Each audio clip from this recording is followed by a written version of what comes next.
अब अगर आप ये जो देख रहे हो यहाँ पे, ये एलपी 2018 में CVT-1 का जो आया था मार्क्स वो है। इसमें आपको मैं कुछ चीज़ें जो है क्लियर कर देता हूँ। नमस्कार दोस्तों, एलपी CVT-1 एग्जाम को लेके जो आपके अंदर डर है कि आप क्वालिफाई कर पाएंगे कि नहीं, एग्जाम क्लियर कर पाएंगे कि नहीं, इस वीडियो में मैं आपका वो डर खत्म कर दूंगा। इंडिया में लोको पायलट बनने के लिए बहुत सारे बच्चों का सपना होता है। जब भी नोटिफिकेशन आती है लाखों की संख्या में फॉर्म भी भरे जाते हैं। पिछली बार जो है वो 42 लाख आसपास फॉर्म भरे गए थे, इस बार 20 लाख के आसपास फॉर्म भरे गए हैं। और जो है नंबर ऑफ वैकेंसी जो है 2024 की वो आपकी है 18,799। तो बच्चों में डर होना ऑब्वियस सी बात है, क्योंकि सीटें इतनी कम है, फॉर्म इतने ज़्यादा भरे गए हैं, तो वो अंदर डर तो लगता ही है कि मैं अपने लिए एक जो है सीट पक्की कर पाऊँगा कि नहीं। रेलवे जो है CVT-2 का एग्ज़ाम देने के लिए लगभग 15 गुना बच्चों को क्वालिफाई करेगी। आपके जो है 18,799 बच्चे के लिए वैकेंसी है, तो आप जो है CVT-2 देने के लिए 2,81,000 आसपास बच्चों को बुलाया जाएगा।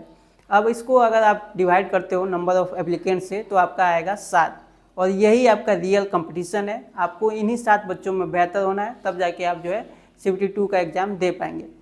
अब अगर हम बात करें कि एक्सपेक्टेड कट ऑफ कितना हो सकता है आपका, क्योंकि आपने कट ऑफ के बहुत सारे वीडियोस देख ही लिए होंगे और उसमें आपको 50 से 55 के आसपास बताया जा रहा है। तो बच्चों में डर है, क्योंकि बहुत सारे बच्चे बोल रहे हैं कि मेरा नंबर जो है, जब मैं मॉक टेस्ट दे रहा हूँ तो मेरे नंबर आ रहे हैं 42-45 आ रहे हैं, किसी का 38 से 39 आ रहा है, 40 आ रहा है।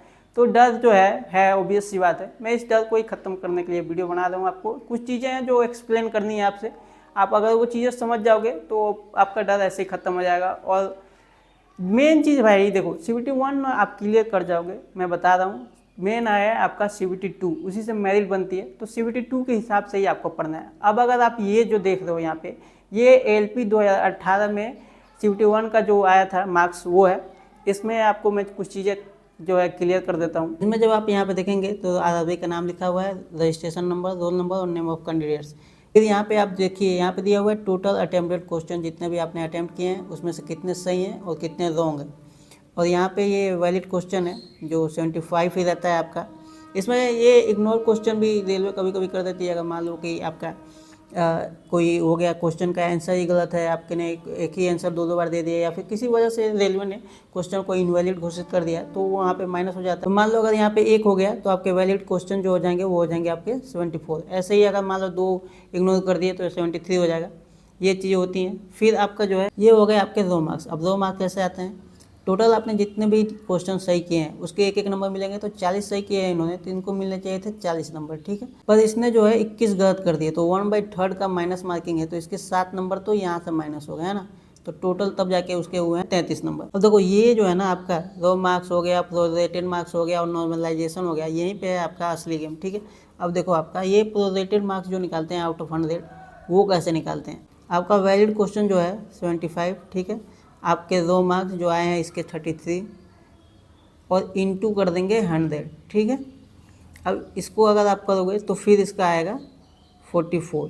अब मेन आपको यही लेके चलना है, ठीक है, क्योंकि नॉर्मलाइजेशन में जो है किसी का 7 नंबर बढ़ जाता है, किसी का 4 नंबर बढ़ता है, किसी का 1 नंबर बढ़ता है, हो सकता है आपके नंबर बढ़े भी ना, है ना। तो आपको मेन लेके चलना यही आउट ऑफ 100। अब मान लो आपके जो हैं क्वेश्चन जो भी बच्चा बोल रहा है कि उसके आ रहे हैं, अटेम्प्ट कर रहा है, तो 40 ही उसके सही हो रहे हैं 75 में से।